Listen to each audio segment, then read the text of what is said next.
Hi friends, it's Bree again.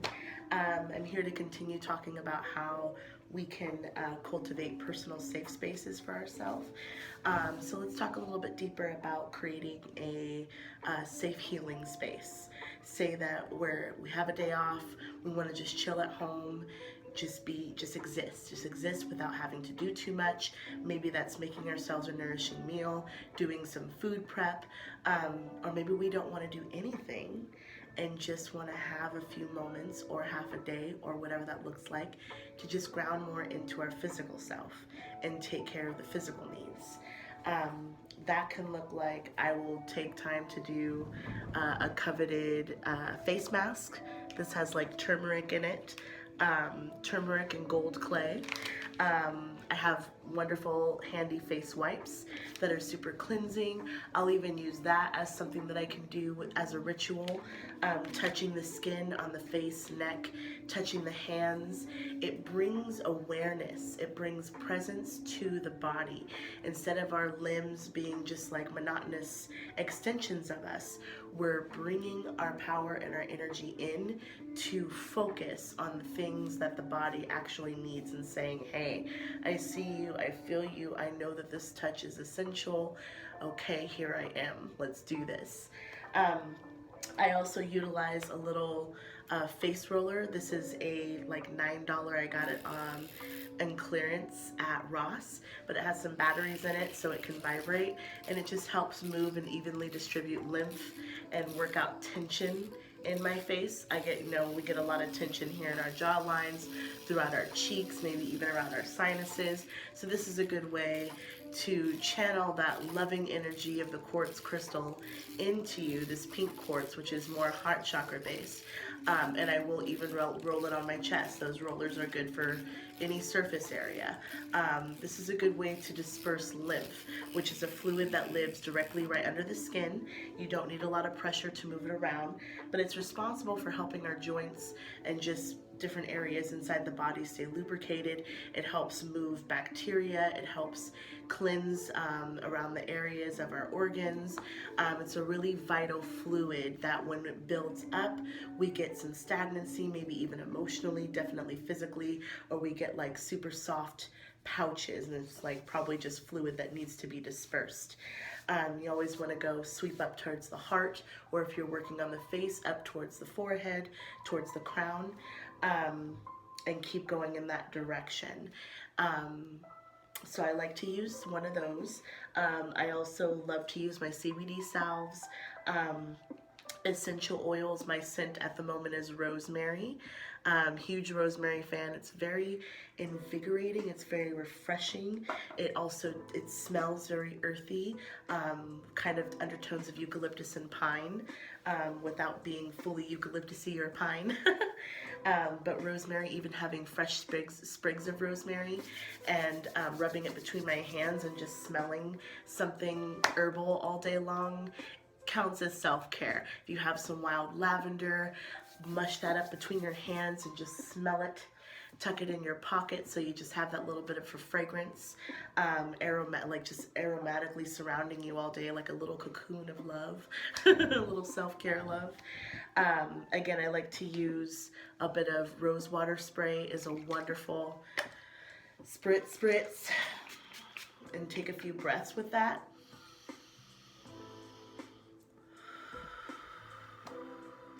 I'm a huge candle lover, or I love to have some type of dim light, but I really love working with a small open flame.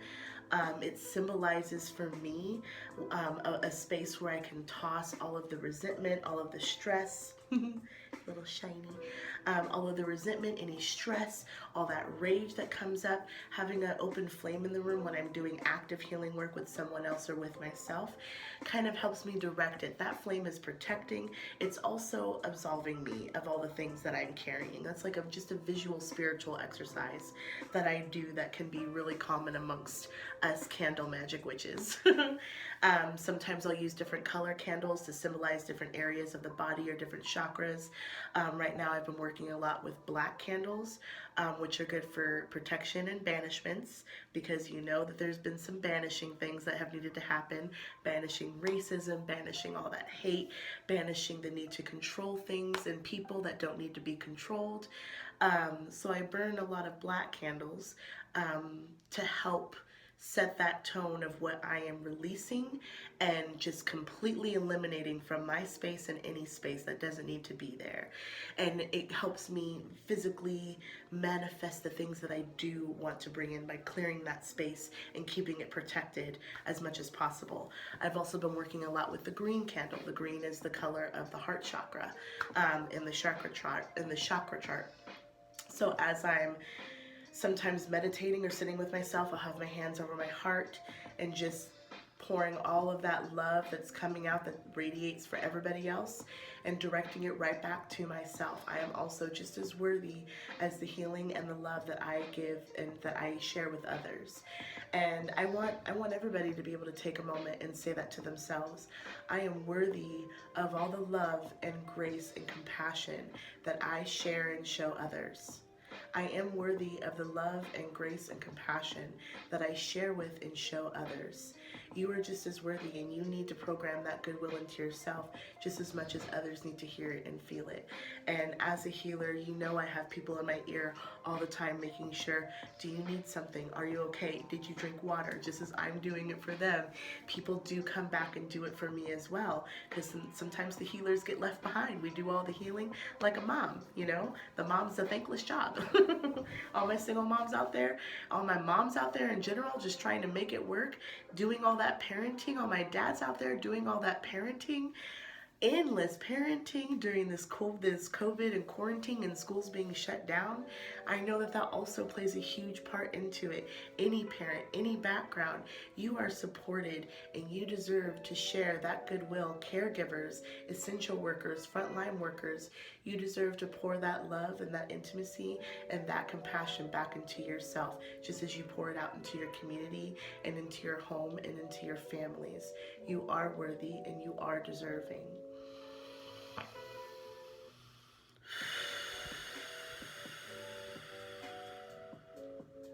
And even if you take a few moments to let those affirmations ring out, I am deserving, I am deserving, I am deserving, I am nourished, I am nurtured. I am statements they're such a powerful solidifying statement. They're like, not only are you trying to manifest it, but you are. Even if you still feel like you're working towards it, just say I am anyway. I am this, I have this, I'm grateful for this, that, and the other. When we send out those affirming messages into the universe, we also receive the gifts that we're asking for. We're able to hold space, we're able to recognize what we want to call in, and we're able to hold space when it arrives so that we can recognize it, so that we can integrate it, so that we know that we're supported. A lot of the stuff that we are moving through, that we are holding space for, is very heavy, and it's heavier than this lifetime. Let's just say that. We're doing generational work, we're doing ancestral guidance. There's a lot. We're clearing things for our children, we're clearing things for our parents, we're clearing things for ourselves, our siblings, our neighbors. You know, like, we're all interconnected in this way, whether we see it or not. We are fully interconnected, and every little bit of work that you do for you, that I do for me, or that they do for themselves, is playing a part into the bigger picture. This is how we, as the people, uplift each other, stay cohesive, stay together, protect each other, and we can push forward all of the changes that we need to make, that we need to feel whole, that we need to feel seen and heard on a daily basis, every day, all day, not just some days, or not just some days when it can be digested. Sometimes when you don't feel heard, like when I don't feel heard, I'll say it with me. When I don't feel heard, that manifests as rage. It also manifests as abandonment, as if like, am I abandoning myself? Or someone's abandoning me and I don't know what to do about it. You know, there's inner children that are still trying to heal inside of us that also need that nurturing.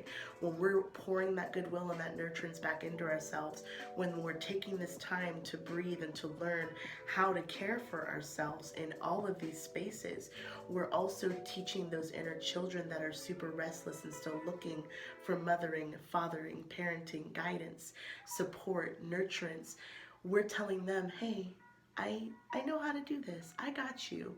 It's okay. We don't need to freak out. We don't need to panic. We don't need to dissociate. But if we do, it's also okay. And I have tools for that.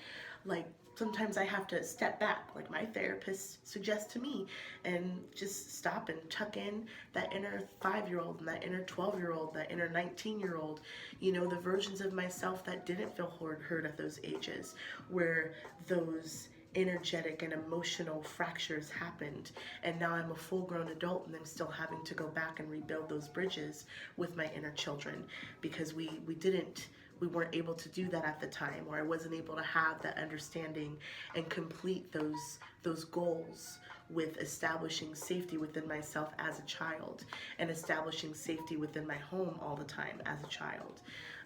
So if there's any things that come up for you like that, that come up with your story of coming out, your story of existing, your story of wearing this skin, your stories of wearing these experiences on your back, on your chest, on your heart, in your blood, like, you were heard. There's space for that. And the more that we can honor and keep speaking it, the more that we can ask the world to hear us, that we can ask, that we know that we're at least standing up for ourselves, that we're self-advocating, because we are worthy. We are worth love. We are worth compassion, and we are worth taking a break. We are worth taking a bath, having a little facial, getting a massage, having a little dance party just to move. Even if you're just in your living room, if you're in your bedroom. I've been dancing in the shower lately. One of our showers is very small in this house, and I don't care. If I got some music on and I know that I need to work it out of my body, there are moments where I'll just start dancing, and then all of a sudden I will cry. I will just have a good old 10-minute cry and just let all of that sorrow, all of that water out of my face. And it doesn't always mean that there's emotions coming up that are volatile. Sometimes it's just stagnant energy. And the best way that we can release cortisol, which is a stress hormone, is through our tears. When we cry, we are literally crying stress and stress hormones out of our body. So allowing the waves of emotion, allowing the waves of process, allowing the waves of stagnant energy to just come up and flow however that looks, and being able to create those safe spaces with some candles, with some helping and healing crystals. I usually use a little bit of pink quartz in different areas for love and heart softening and focusing. I always keep some black tourmaline. This is a worry stone, so it's nice and smooth, but I also will work with the raw form of this. And tourmaline is a wonderful, powerful, I suggest it for healers, and it was suggested to me as a healer, but also with like extreme trauma healing. It is a stone that just really holds and transmutes the weight of that sorrow of existing, the weight of that sorrow of pushing forward, or the weight of just needing to be heard, to be seen, to be felt. This is one of those stones that is really, really good with holding space. And so I will hold it in my hands. Sometimes I will tuck them in my shirt or in my top when I just need a boost but don't need to be aware that they're there. And just pull in that energy as often and as much as I can. Another neutral starter rock that you can get if you're new to stones is a quartz crystal. It's clear, it's gorgeous. It is like a universal stone for healing, love, grounding, whatever that you need to channel. It's like a universal stone for healing. And these stones are here. Titty stones. These stones are here as just tools to help you ground, tools to bring you closer to the earth element.